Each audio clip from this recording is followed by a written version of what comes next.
Long before Halloween became a night of costumes and candy, it was a moment of fear and reverence, a time when people believed the boundary between life and death began to fade. Over 2,000 years ago, the Celtic peoples of Ireland, Scotland, and northern France marked the end of the harvest season with a festival called Samhain.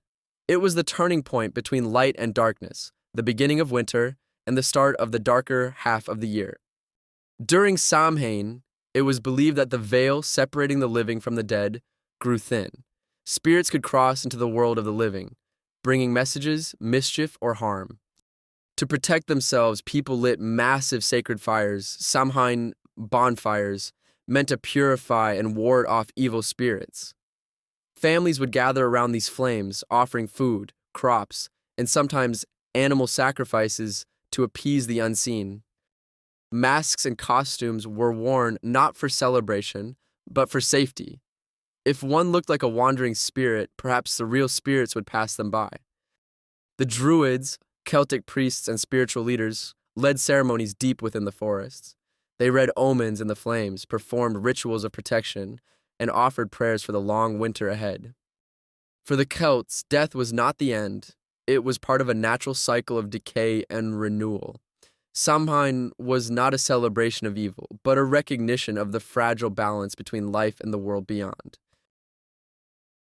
But centuries later, a new faith would rise, one that sought to replace these ancient rituals. In doing so, it would transform Samhain into something new, the first shadow of what we now call Halloween. As Christianity spread across Europe, it encountered the old pagan traditions that had shaped local beliefs for centuries. Among them was Samhain, the Celtic festival that honored the spirits of the dead.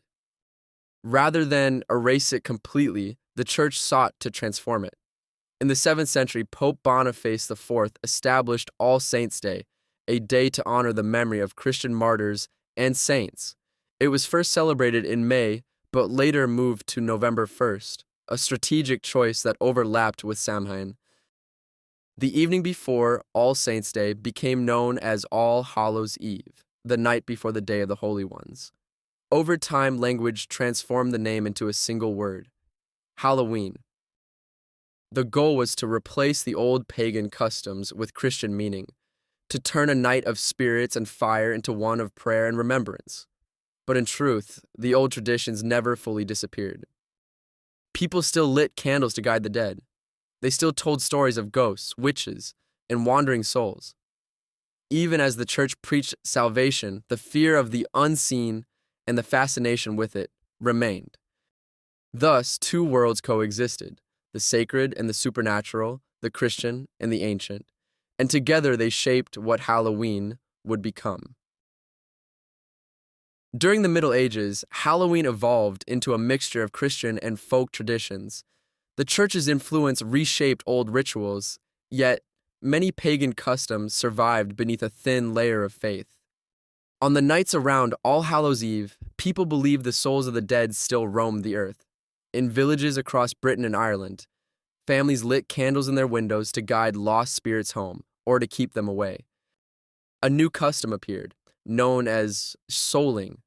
The poor and the children went from house to house, offering prayers for the souls of the dead in exchange for small cakes, known as soul cakes.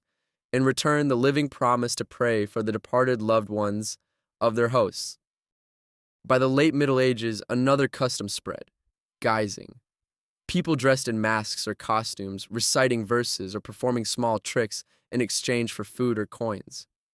These disguises were thought to confuse or imitate wandering spirits, continuing the old belief that the dead might still walk among the living. Over time, souling and guising would merge, a blend of prayer, play, and protection. And centuries later, across the ocean, this simple exchange between the living and the dead would transform once again into what we now call trick or treat. Among the many stories tied to Halloween, one stands out, a tale born in Ireland, long before pumpkins ever glowed on American porches.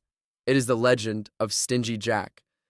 Jack was a cunning man known for his tricks and his greed. One night, he invited the devil himself for a drink. True to his name, Jack refused to pay the bill.